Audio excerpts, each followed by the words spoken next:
એ હંપેતરું હોય. અને મામા છે ને એ પેલા કોંદોય હતા. તો ગળા સાટા અમે કહીએ. અહીંયા શું કહે છે ખબર નથી મને. ઓલા પાટણના શું આવે, દેગડા.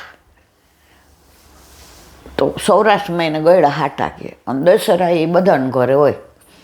મારા મામા ગળા સાટા બનાવે ને આજની તારીખમાં દુનિયામાં કોઈ ન બનાવે. એટલે એમાં આગલા દિવસે બનાવીને બીજે દિવસે પાવાના હોય તો હારા રહે. ઓલાએ કીધું હોય ને કે ભાઈ પરમદી જાવું છે, તો મારા મામા આટલા 2-2.5 કિલો જેટલા. મને એ ભાવે ને એવા દુનિયામાં કોઈ ન ભાવે. મને ન ભાવે જલેબી કે ન ભાવે બુંદી કે ન ભાવે તમે જુઓ મોહન થાળ, કશી જ મીઠાઈ મને ન ભાવે. મને ગળા હાટા જ બહુ ભાવે. મારા મામા આટલો મોટો ડબ્બો, એ પેલું કુંજા જેવો આટલો હોય, એ આમ ચાલવાનો, એ ભરીને દે ને થેલી દે. એટલે પછી ઓલા ભાઈને પૂછે, ભાઈ તમારો સામાન વધુ? અરે તમારી બેન મારી બેન નથી. તમને પરાકાષ્ઠા તો ત્યાં કહું કે મામાએ મોકલાયું હોય ને એ તો બધું હોય, પણ એ મામા પાછા ગાંઠિયા ને એ બધું એના તરફથી લઈ આવે. ત્યારે એસટી બસમાં આવતા અને ત્યાં ત્રિકોણબાગ પાસે એસટીનું પેલું, અને ત્યાંથી અમારા ઘરે હાલીને આવે. પેલા અમારા ઘરે દઈ ને પછી એ કામે જે આવ્યા હોય ને ત્યાં જાય. આ પેલાનો પ્રેમ છે. અને એમાંય જો વૈષ્ણવ હોય તો આટલો બધો ડબરો પાછો પ્રસાદનો હોય. ભણીબા આવવાનું હતું ને એટલે ભેગો કરીને. કહેવાનો આશય મારો એ છે, આવા બધા પ્રેમ જોયા છે ને એટલે અત્યારે બહુ હૂકું લાગે. ઘણીવાર મૂંઝાઈએ જાય. એમાંય ગુજરાતમાં ભાઈ સાહેબ, શરૂઆતમાં કોકના ઘરે જાતા ને બહાર નીકળીએ ને ઉંબરામાં, છોકરાઓ અત્યારે ઉંબરામાં સમજાય ને આ બે વચ્ચે જે હોય ને એને ઉંબરો કહેવાય. ઉંબરામાંથી જેવા લે તમે ચાય ન પીધી? તો એક દી મેં તો તમને કીધું, મેં તો આ લોકોને આપણે એવું કહેવાનું હોય કે અમારા માટે ચા બનાવો. અને સૌરાષ્ટ્રના માણસો તો એમ કે ચાના પાણીમાંથી ગયા, અરે ના હો, એમ ન જવાય. મારા હમ બેહો ને બેહો, મારા ગોળા ન હમ.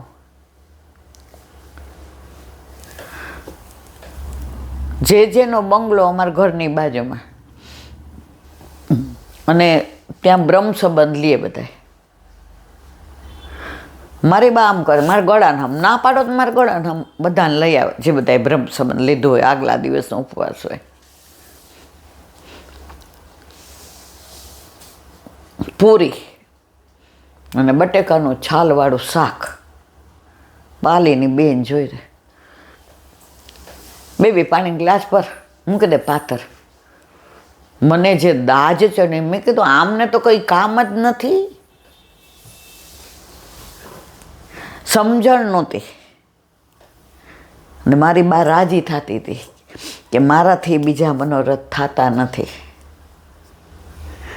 તો આ એક વૈષ્ણવ બ્રહ્મ સંબંધ લઈને આજે અહીંયા પ્રસાદ લે અને એમના ચરણની રજ પડે ને એમનું એઠું પડે, ના જમીનમાં જીવજંતુ હોય એનો ઉદ્ધાર થઈ જાય. આ પુષ્ટિ માર્ગ છે. અમારામાં આ બધું આવ્યું છે સૌરાષ્ટ્રમાંથી. આજે ઘરે કોઈ આવે ને તો મને તરત એમ થાય મોઢું એઠું કરીને જાય થારું. એમાં 1-2 જણા આવ્યા હતા, આમ બધાય લગભગ લઈને 1-2 જણા. અમારે સિદ્ધાંત છે કે અમે ખબર કાઢવા. મેં કીધું ના, એવો સિદ્ધાંત ન હોય.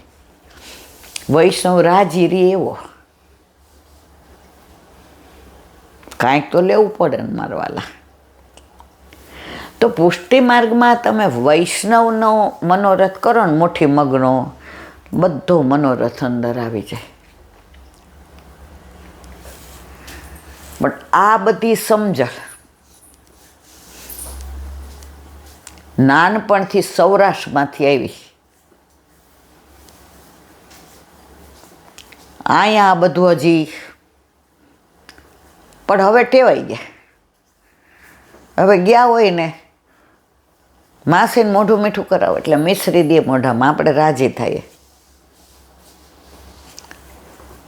તો પુષ્ટિ માર્ગ તો મારવાલા અનોખો છે. આની તોલે કોઈ ન આવે. આ માર્ગ જ જુદી જાતનો છે.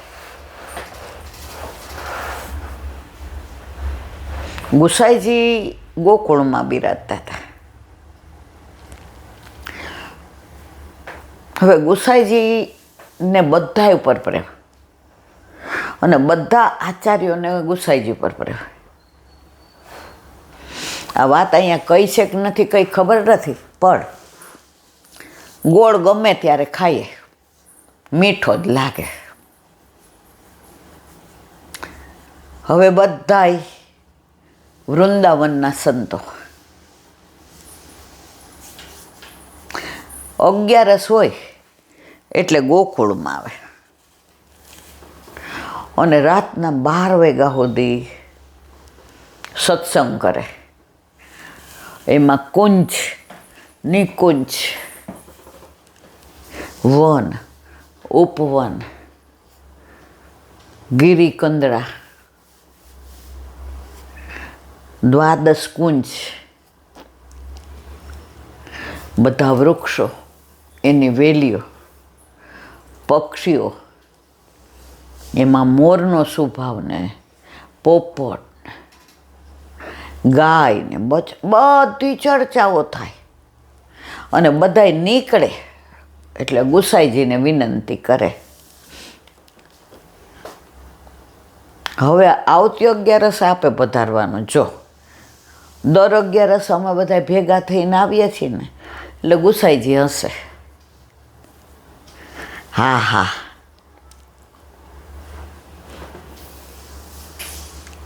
હવે બીજી 11 આવે એટલે ગુસાઈજી પાછા માન આપવા સમાચાર કેવડાવે. એમનું કી આવજો, આપ વહેલા પધારજો બધાય. એટલે આપના સત્સંગનો લાભ અમને મળે. જુઓ, બધાય આવતા હતા ગુસાઈજી પાસે બધું જાણવા, પણ ગુસાઈજી એવું દેખાડતા જ નહોતા કે હું પૂર્ણ પુરુષોત્તમ ને હું ચંદ્રાવલીજીનું સ્વરૂપ છું. ઓલા લોકો વિચાર કરે કે આ 11 જઈ આવીએ, આવતી 11 તો આપણે ગુસાઈજીને વિઠ્ઠલનાથજીને અહીંયા જ બોલાવવા છે. હવે આવે એટલે એવી બધી ઠાકોરજી ને રાધાજી ને નિકુંજ ને અદ્ભુત લીલાઓ ને પેલા હૃદય સો હૃદય મિલે ને પ્રેમ સો પ્રેમ મિલે, નેત્ર સો નેત્ર મિલે ને અંગ સો અંગ મિલે, રુચિ રુચિ સેજ બનાવી, પોઢે હરી ચિત્ર સારી ને તમે જુઓ તો જે કીર્તનો ગાય અને પછી ચર્ચા કરે. હવે ક્યાં 12 વાગી જાય ખબર ન પડે. નક્કી કરીને આવ્યા હોય કે પહેલાં જઈને આજ કેવું છે કે હવે તો આપે જ પધારવાનું છે. 12 વાગી જાય ને ગુસાઈજી બધાને 12 ઘોડી બધા આપણે ગયો 11 નક્કી કર્યું હતું ને આપે પધારવાનું. હવે આવતી 11 તો અમે આવવાના જ નથી. ગુસાઈજી કે આછો ભલે ભલે. વળી 11 આવે એટલે ગુસાઈજી સમાચાર કેવડાવે, કારણ કે ગોકુળ ને વૃંદાવન વચ્ચે એટલું બધું અંતર નહોતું. અત્યારે જેવું નહોતું. આચાર્યોમાં એકબીજામાં પ્રેમ હતો, એકબીજાની સરાહના કરતા, એકબીજા પાસેથી બધું સમજતા. આજની તારીખમાં આપણા જે કીર્તનો છે એમાં હિત હરિવંશરાય છે, હરિદાસે છે, જેણે બાંકે બિહારીનું પ્રાગટ્ય કર્યું. તો આ બધા આચાર્યોને અને ગુસાઈજીને એવું બનતું હતું. એટલે ગુસાઈજી પાસે સમાચાર મોકલાવે કે બધાય વહેલા પધારજો. એકવાર બધાએ નક્કી કર્યું કે આ વખતે જાતા વખત પહેલાં પ્રોમિસ લઈ લેવું છે, પહેલાં આપણે કાંઈ વાત જ કરવી નથી. ને બધાએ આવ્યા ને ભગવત સ્મરણ કર્યા. ભરાઈ જાય 11 હોય એટલે બીજું તો કાંઈ હોય ને. બધાએ કે વિઠ્ઠલનાથજી એક વિનંતી કરી લેવા દો. ગોસાઈજી સમજી ગયા. એ કે આવતી 11 આપે પધારવાના. ગોસાઈજી કે આછો નહીં, આછો નહીં, વચન આપો. ગોસાઈજી સમજી ગયા કે આટલા વખતથી આ લોકો આવે છે, તો એકવાર હવે મારે જવું પડશે.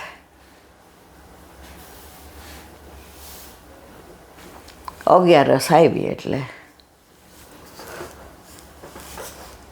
વહુજીને કીધું કે કાંઈ વાંધો નહીં. હવે અહીંયા બધી વ્યવસ્થા પહેલાં છે ને વૃંદાવન વાઘ ને વરુ ને સિંહ ને પહેલાં આવું નહોતું. હવે તો સિમેન્ટના જંગલો ખડકાઈ ગયા છે.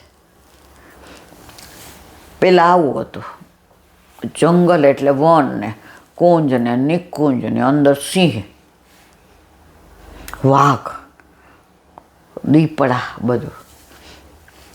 એટલે જ્યાં શાસ્ત્રાર્થ બધા વાતો કરવાના હતા ત્યાં એક મોટો ખાડો ખોદ્યો અને એના ઉપર જાળીવાળું ઢાંકણું ઢાંકી દીધું.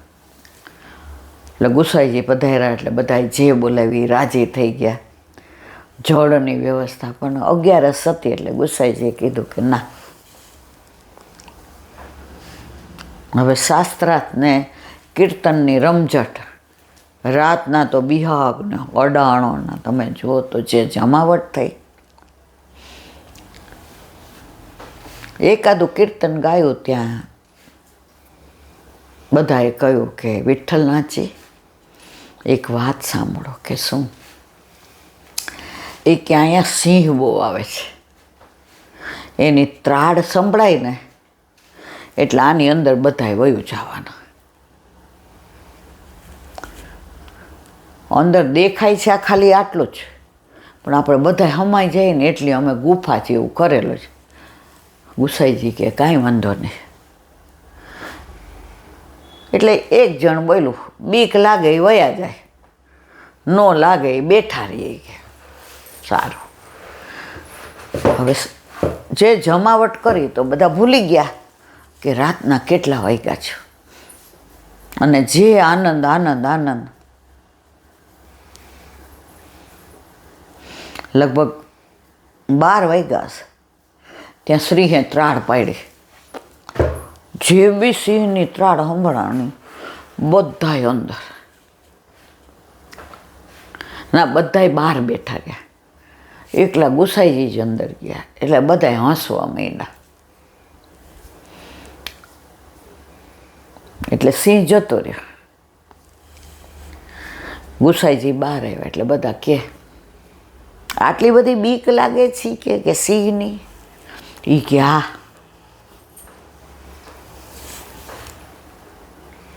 એ કે હા પાડો જ કે મને બહુ બીક લાગે સિંહની. વ્યક્ત નથી કરતા શું કામ અંદર ગયા? એટલે બધા એકબીજા સામું જોઈને હસવા માંડ્યા. પણ ગોસાઈજીએ ચોખવટ ન કરી કે હું શું કામ અંદર ગયા. હિત હરિવંશરાયજીએ પૂછ્યું, વિઠ્ઠલનાથજી આપ એમને જાઓ નહીં, આની પાછળનું કારણ છે. આપ કેમ અંદર ગયા? આપ તો કંઈ, આપણે તો કોઈથી ડરતા નથી. આપણા માથે તો 1000 હાથવાળો બિરાજે છે. આપણે શેનો ડર? સાચું જે હોય તે કહો. ત્યારે ગુસાઈજીએ કહ્યું, સાંભળો, આ તમે 4-5 જણા બહાર બેઠા રહ્યા ને, સિંહ આવ્યો ને તો બાંકે બિહારીને તમારું રક્ષા કરવા આવવું પડ્યું. એટલે એમના વસ્ત્ર ફાટી ગયા છે. હું અંદર એટલે વયો ગયો કે મારી રક્ષા કરવા એમને શ્રમ ન લેવો પડે. હવે બધાના મોઢા ઉપર આશ્ચર્ય હતું. એટલે ગુસાઈજી સમજી ગયા કે આ લોકોને અસમંજસમાં જ ખરેખર બાકી બિહારી આવ્યા. ગુસાઈજીએ કહ્યું, ચાવી તો તમારી પાસે હશે ને? કે હા. કારણ કે બધા એ જ હતા. જઈને ખોયલો. સવાર થઈ ગઈ હતી. મંગળા ખોયલા તો બાંકે બિહારીજીના બધા વસ્ત્રો ફાટેલા હતા. કારણ કે સિંહથી રક્ષા કરવા આવવું પડ્યું કે મારા ભક્તને તકલીફ ન પડે. ત્યારે બધાએ ગુસાઈજીને બાત પીડી લીધી કે આપે જે પ્રભુના તત્સુખનો વિચાર કરો છો,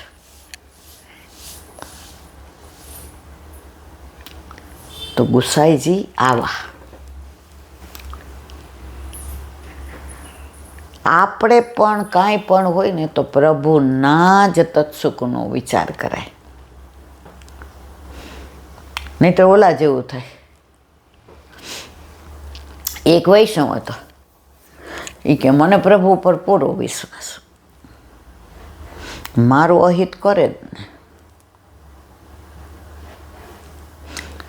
એકવાર એટલો તાવ આવ્યો, બધાએ કીધું વૈદ પાસે હાલો. એ જમાનામાં ડૉક્ટર નહોતા.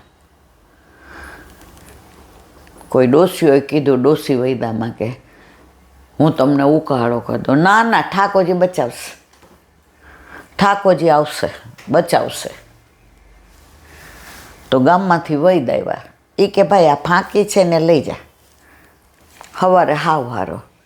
ના વૈદ કાકા, મને ઠાકોરજી બચાવશે, મારે કોઈનો ઉપકાર નથી લેવો.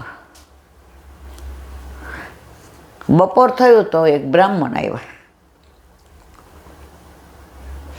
એ કે આ ફળ ખાઈ જાઓ, તાવ તરત ઉતરી જશે. ના ના, મને મારા ઠાકોરજી બચાવશે. હવે હાંજે તો એવું આમ ધમાધમ શરીર, બધાય કે આ તો વયો ન જાય ક્યાંક. તો બધાએ કીધું વૈદ પાસે ન આવો તો કાંઈ નહીં, અમે વૈદને નહીં, હું દવાઈ નહીં લઉં, મને મારા ઠાકોરજી બચાવશે. તો હાંજે એની વહુએ કીધું, એ કે હું વૈદ કાકાને બોલાવવા જાઉં છું. કે તું બોલાય, હું દવા નહીં લઉં. તોય ઓલી ગઈ.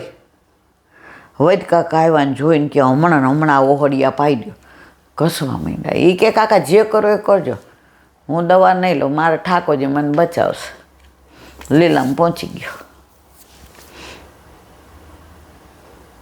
જઈને કે આટલી મારી દ્રઢ વિશ્વાસ, આટલી મારી નિષ્ઠા, તો મને બચાવ્યો નહીં ને?